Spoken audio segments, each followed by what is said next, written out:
Assalamualaikum warahmatullahi wabarakatuh. Alhamdulillahilladzi nazzala al-Qur'ana bilisani arabiyyin mubin. Wassalatu wassalamu ala rasulihil karim wa ala alihi wa sahbihi alladzina ittaba'u manhajahul qawim. Amma ba'd. Para pemirsa dimanapun berada, mari kita ciptakan langkah baru untuk mencapai sukses. Marhaban bil ashri tsani min syahri Ramadan wa huwa awsatuhu al-maghfirah, yakni ampunan. Sebagaimana kita ketahui bersama bahwasanya bulan ini adalah Syahrul Quran, yaitu bulan turunnya Al-Quran, sebagaimana ditulis As-Sabuni dalam salah satu karyanya At-Tibyan fi Ulumil Quran, bahwasanya nuzulul Quran ala thalathati marahil. Turunnya Al-Quran ada 3 tahap. Tahapan yang pertama adalah nuzulul Quran minallah ila lauhil mahfuz, dari Allah ke lauhil mahfuz, jumlatan wahidah, sekaligus, tidak bertahap seperti tahapan berikutnya. Oleh karena itu, dalam rangka nuzulul Quran, turunnya Al-Quran, dalam rangka mendapatkan maghfirah dan rahmah, juga dalam rangka menolak dan mencegah COVID-19 yang sedang mewabah ini, mari kita melakukan MTQ, Musabaqah Tilawatil Quran. Maksudnya bukan berarti kita melakukan lomba, tapi kita melakukan lomba dalam kebaikan dengan melakukan lantunan ayat suci Al-Quran DRS di rumah saja. Kita membaca dengan keluarga, di mana dengan memperbanyak lantunan ayat suci Al-Quran ini bisa menjadi syifa, bisa menjadi penawar, bisa menjadi obat. Sebagaimana difirmankan dalam ayat suci Al-Quran surah Al-Isra ayat 82. Bismillahirrahmanirrahim. Wa nunazzilu minal Qur'an. Kami menurunkan Al-Quran. Ma huwa syifa wa rahmah lil mu'min. Terdapat di dalamnya syifa, sebagai obat, sebagai penawar bagi orang-orang yang beriman. Para pemirsa, dalam menafsirkan ayat tadi, dalam menjelaskan syifa dalam Al-Isra 82, Fakhrul Razi dalam kitabnya Tafsir Al-Kabir mengatakan bahwa syifa di sini bukan hanya penawar atau obat secara fisikis, melainkan juga obat secara qalbi, penawar hati, obat secara fikri, dan obat secara badan. Yang artinya syifa di sini adalah sebagai penawar hati yang gundah, sebagai penawar pikiran yang sedang resah, dan sebagai obat badan yang terkena wabah. Oleh karena itu maka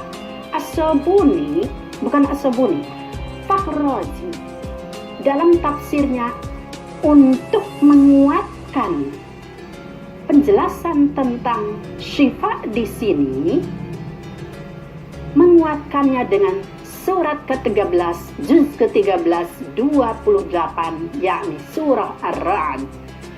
Bismillahirrahmanirrahim. Alladzina aman, orang-orang yang beriman, wa tatma'innu qulubuhum bidzikrillah, hati mereka akan tenang dengan zikir kepada Allah.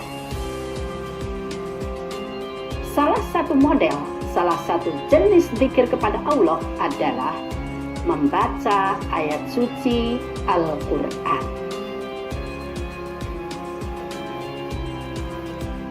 Fakhrazi mengumpamakan seseorang yang melakukan pengobatan tradisional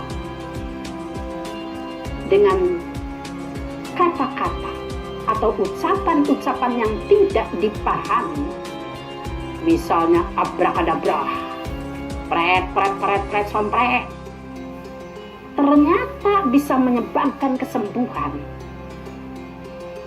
Apalagi dengan Al-Quran yang jelas-jelas kalimah ilahiyah, jelas-jelas firman suci.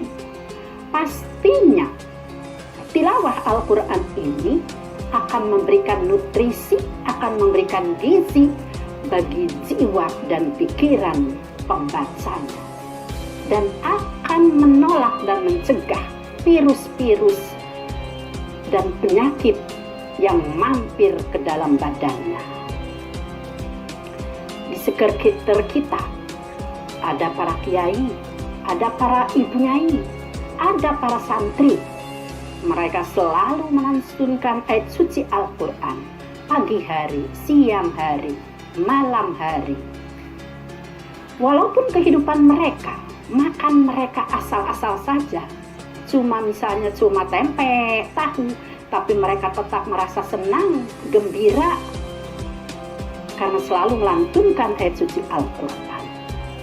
Ternyata bukti tersebut bukan hanya di dalam realitas sosial, namun telah terbuktikan oleh data-data faktual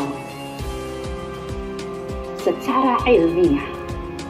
Bukti yang pertama adalah kajian yang dilakukan di Inggris, di perguruan tinggi Salford, di mana menurut penemunya bahwa seseorang hanya dengan melantunkan ayat suci Al-Quran, hanya dengan mendengar saja, bisa menurunkan stres, bisa mengurangi depresi yang menyebabkan pembaca atau pendengarnya rileks dan bahagia.